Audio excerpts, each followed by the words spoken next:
Hello, my name is Mariam, Executive Director of the Arab American Civil Rights League.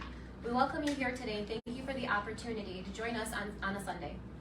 ACRL is a civil rights organization with a primary focus on protecting the civil rights of Arab Americans. The best way to carry out this mission is to work for a common cause with any organization seeking to make our nation more open and united. We stand together with organizations across the country that share our vision of a more just and inclusive world. ACRL is here to address the following incident that took place Friday, December 2nd at Temple Beth. In addition to fighting bigotry, hatred, and racism, we also need to address the mental health crisis affecting our communities, our region, and our country.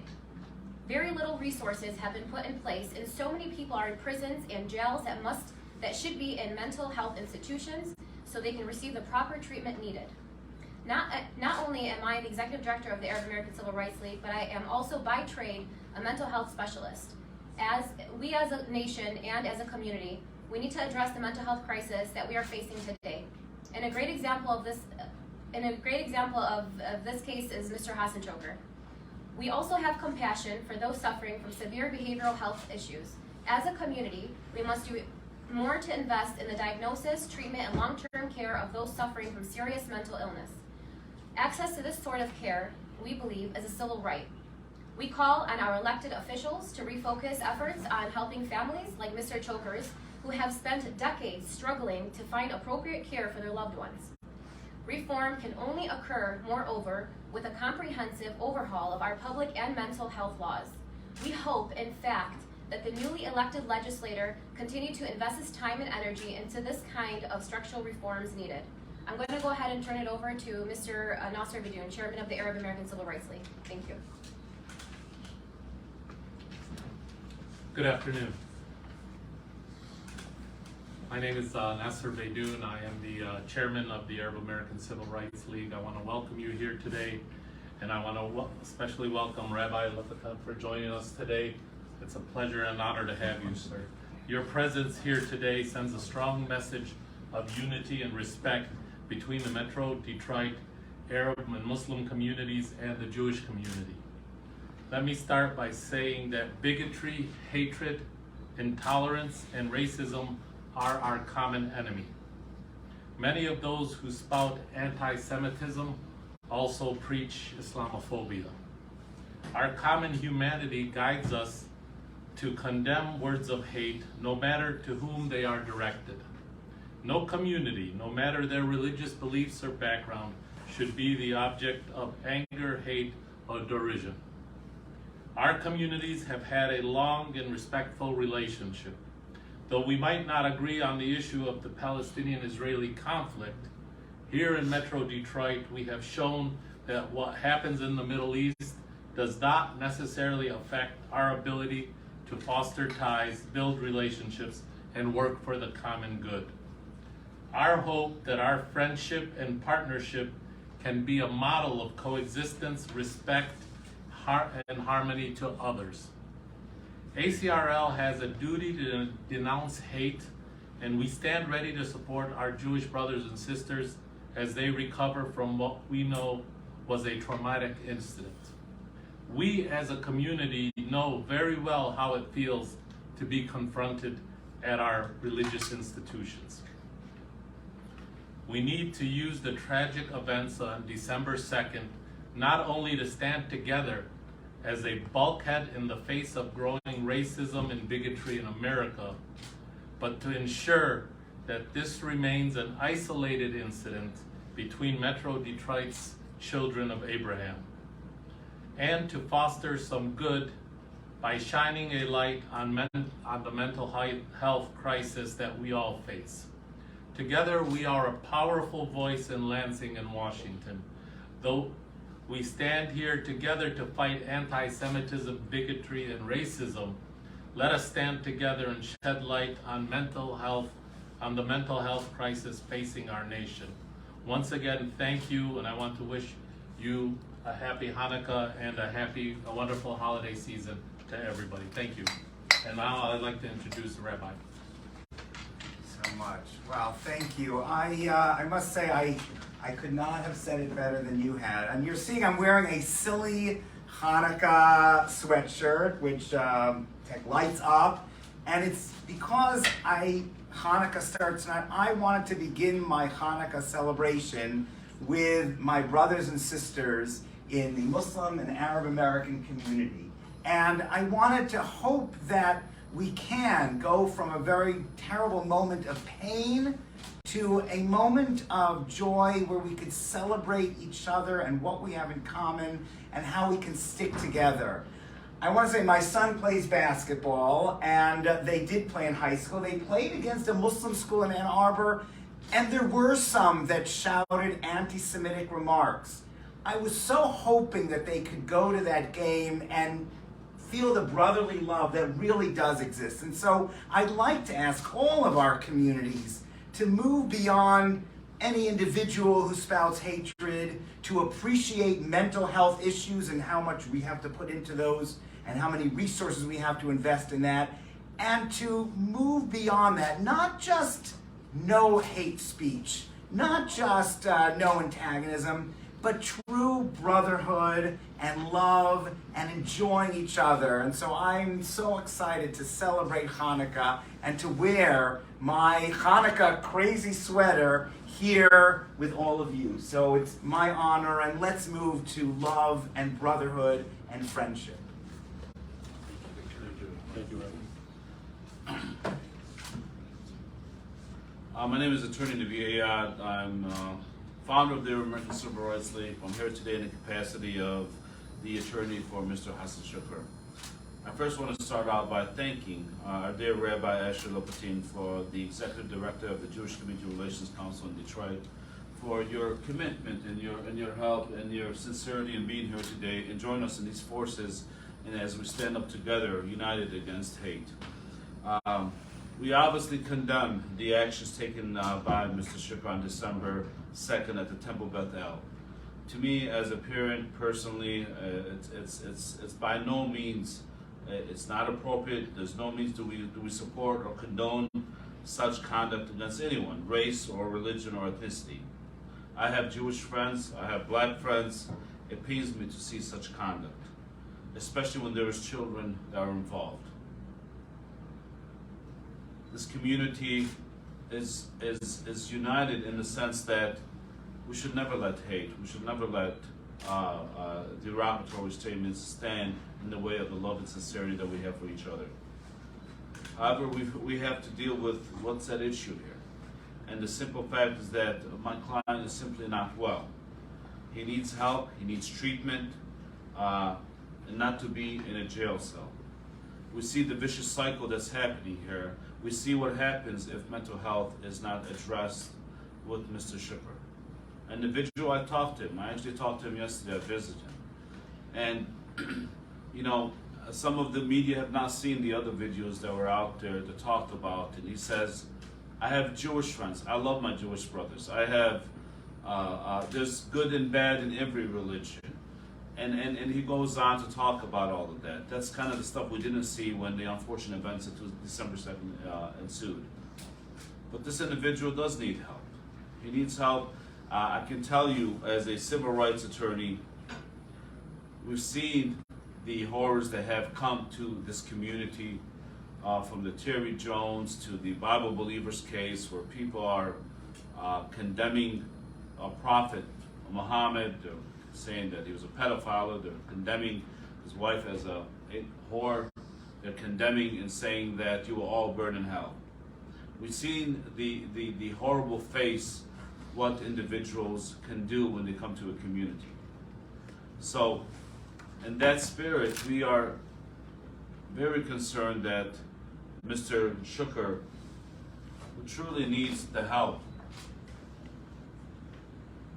we know that he has been in mental institutions.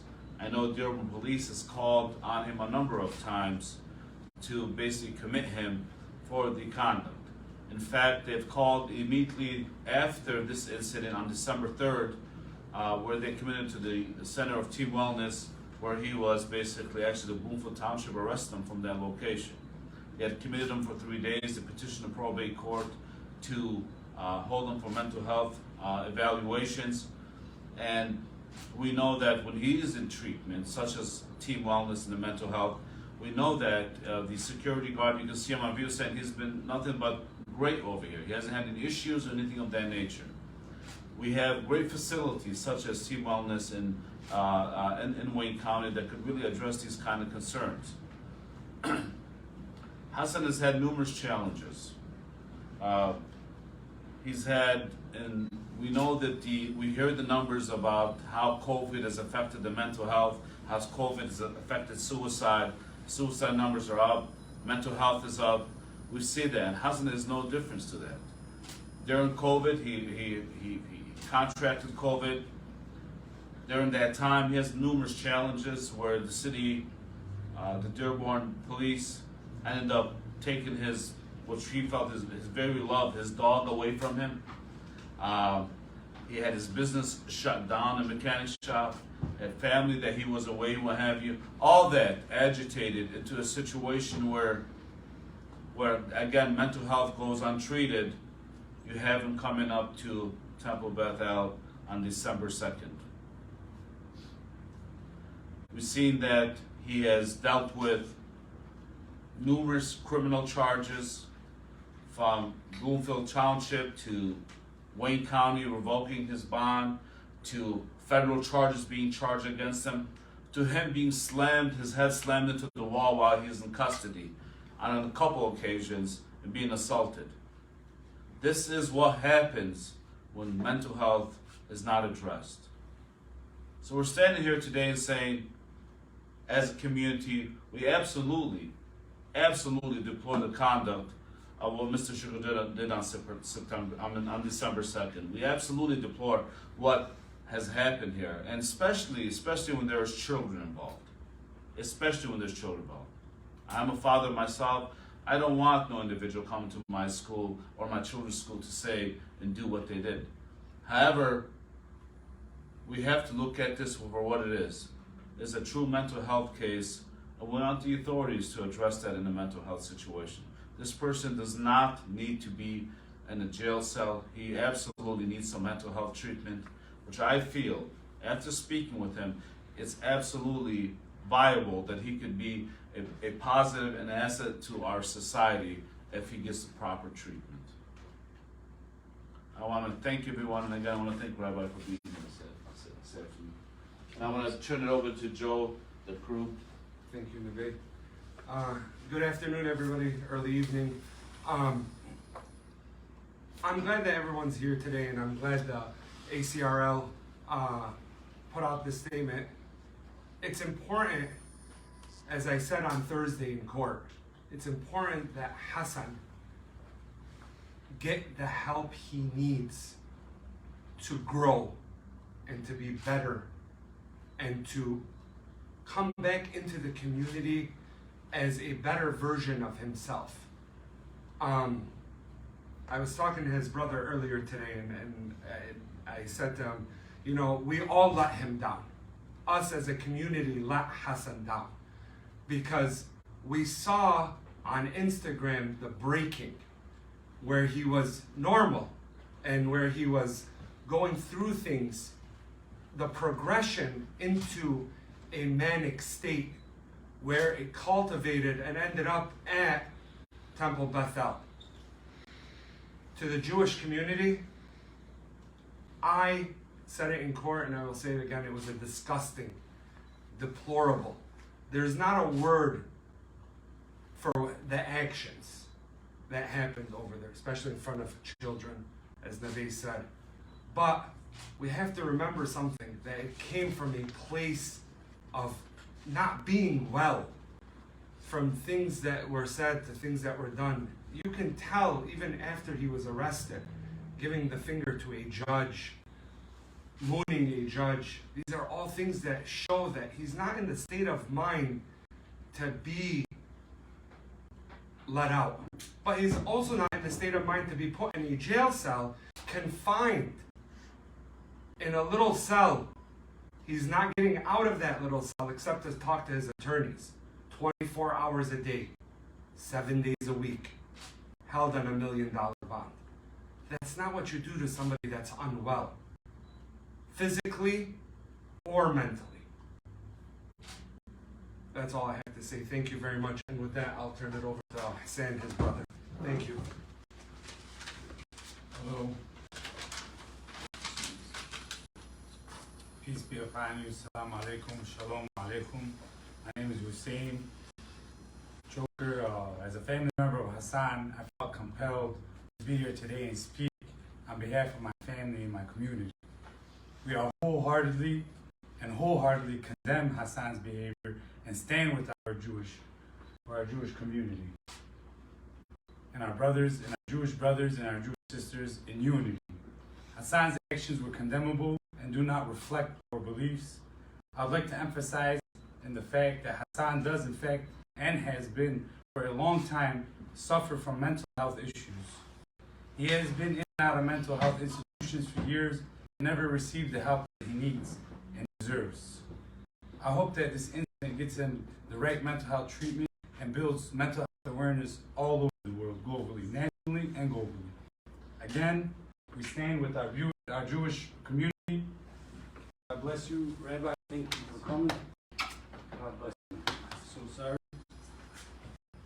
And I stand with our Jewish community and our Jewish brothers and sisters and pray that we can continue to do so and to strengthen our ties and continue our bridges and make them stronger.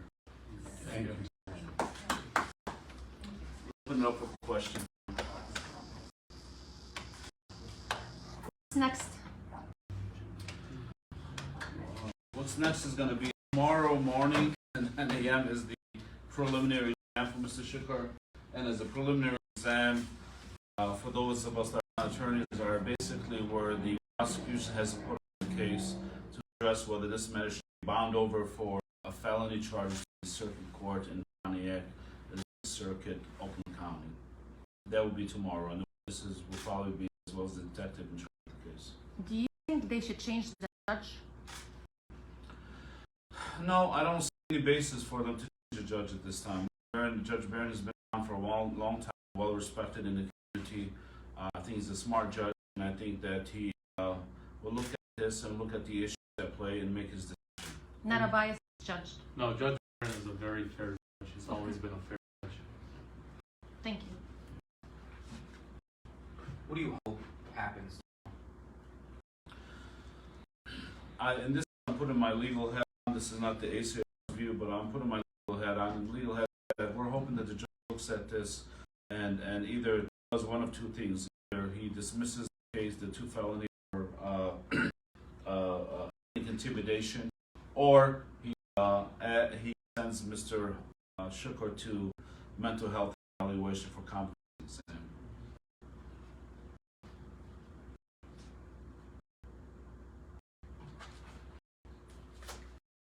Any other questions?